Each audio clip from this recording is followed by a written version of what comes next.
This is part 2 of the parting tool video series.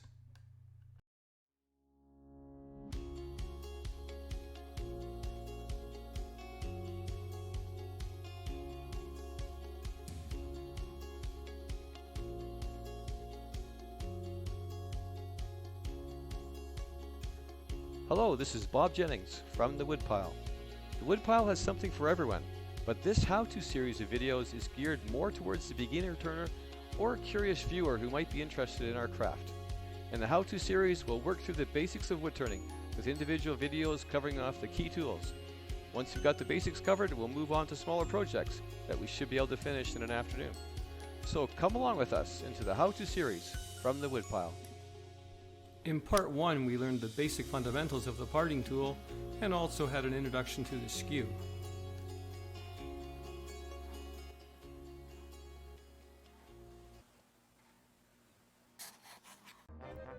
Your mission, should you choose to accept it, involves the production of this attached prototype. As always, should you or any of your wood turning assistants be caught, the Secretary will disavow any knowledge of your actions.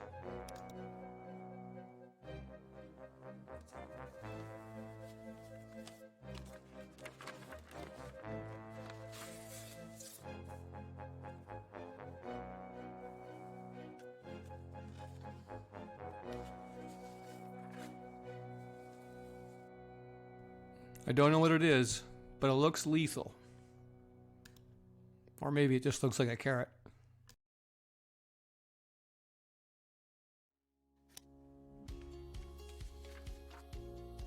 The prototype is actually a garden dibble. If you have any gardeners in your family, they would really appreciate this gift from you. The interesting thing about this project is that we can complete it with just the rough and gouge, the parting tool, and the skew. And specifically with the procedures that were demonstrated in the first 2 videos. A storyboard is a full-scale drawing that has transition reference lines all the way down to the bottom of the board. Place the board against your workpiece and then you can draw in the reference points. Storyboards are really effective for spindle work, especially if you need to duplicate an item. You should never go to the lathe without a specific design in mind, either a detailed drawing or at least a sketch. Okay, let's get started on this project. Take a block of wood, turn it round. That's stage 1.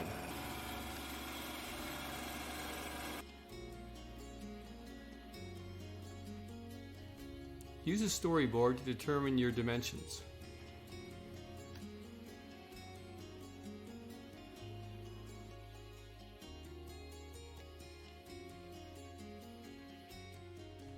If you've drawn the storyboard to scale, you can simply put your calipers right on the drawing and figure out what your diameter is going to be. Our maximum diameter is 1 5/8. I usually set the caliper for slightly larger than that.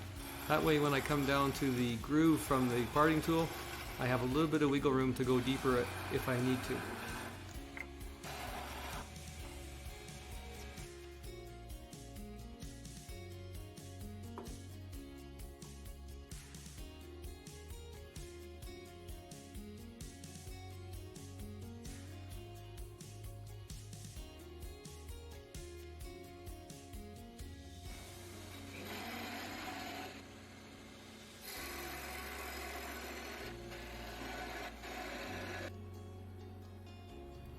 That's my minimum diameter, and this is the area where the taper is going to be.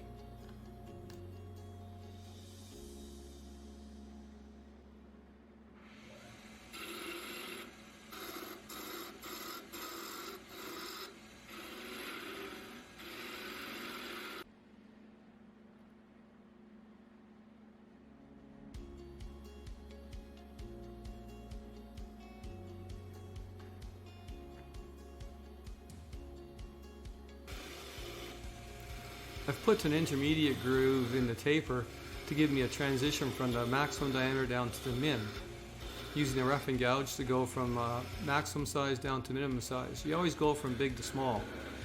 Just making a little bit of clearance here so that we can get the rough and gouge all the way down to the bottom. It'd be easier if we were using a spindle gouge, but we haven't learned that tool yet.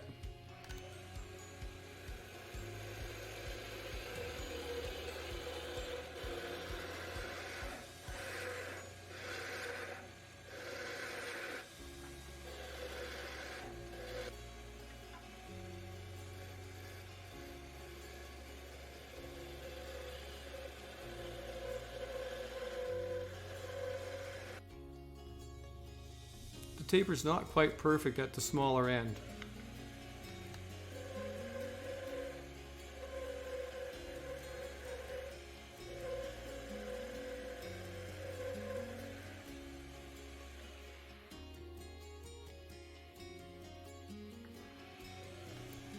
When you're using sandpaper, you need a foam backing, otherwise your fingers are going to get real hot real fast.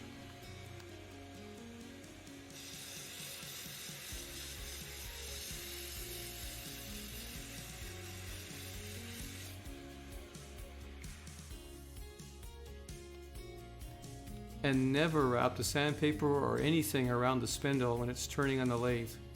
That will catch and pull you into it.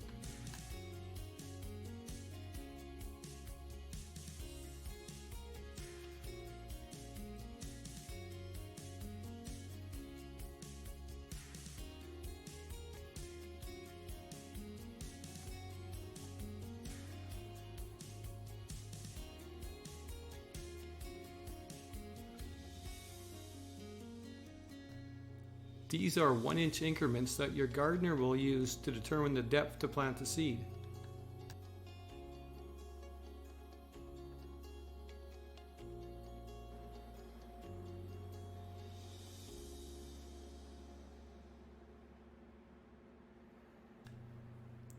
We're going to make a small V groove at each increment.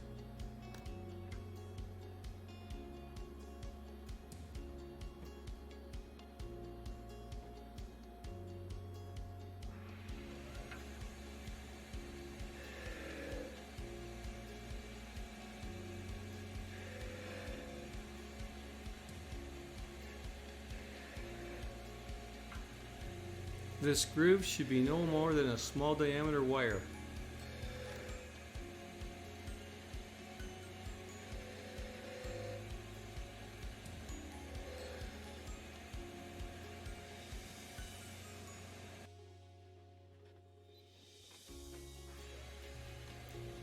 Using the wire to burn the line into the increment is a real nice way to make the line stand out.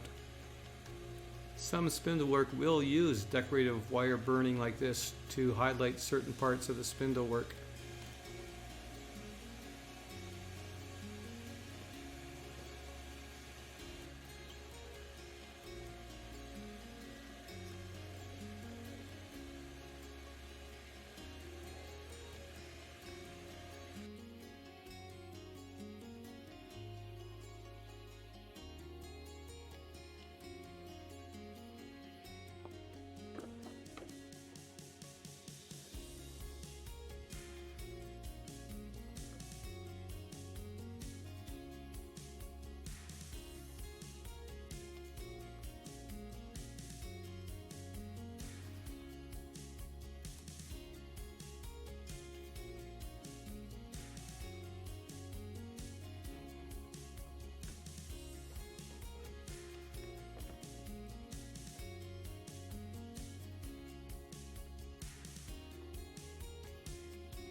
I'm not making a proper V groove here. I want the top of the handle to be straight. The bevel is actually only on the waste side.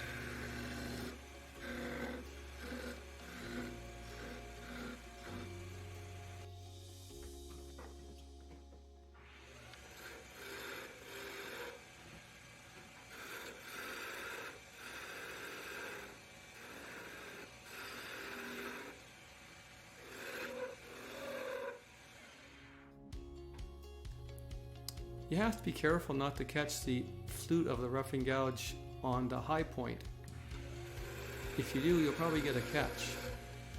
But the roughing gouge can be manipulated in many different ways, And here I'm actually going to turn the roughing gouge so that the flute will not contact the sharp radius. Normally you would use a spindle gouge for this operation, but we haven't learned that tool yet.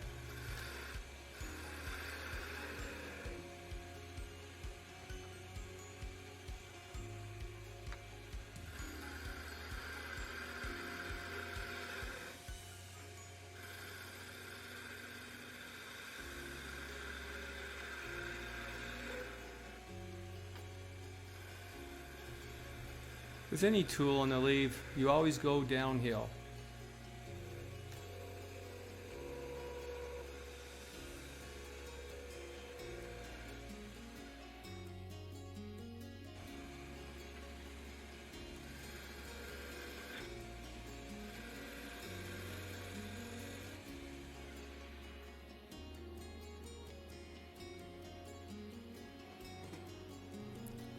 I was going to part this off with a skew at the bottom of the dibble, but I realized we're between centers, and that's not a real effective way to part something off. Putting the workpiece in a chuck on the headstock would certainly be better. But I should have done a better job of centering the piece.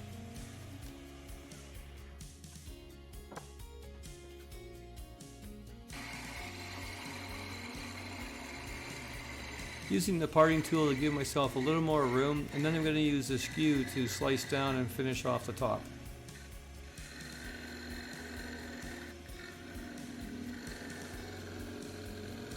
I could have done a better job of this, a little cleaner finish. I ended up using the disc sander to finish off the top a little bit better.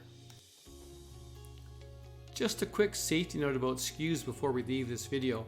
When you build a tool holder for your shop, make sure it's arranged such that you can't contact the sharp edges of the tools.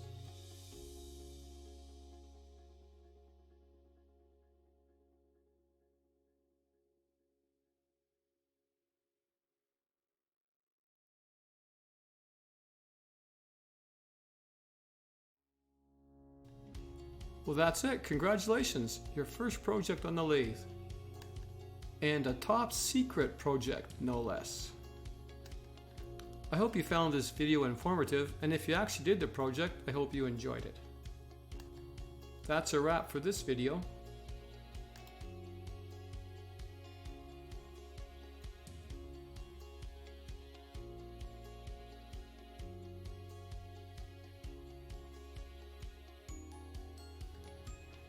If you enjoyed this video, please subscribe.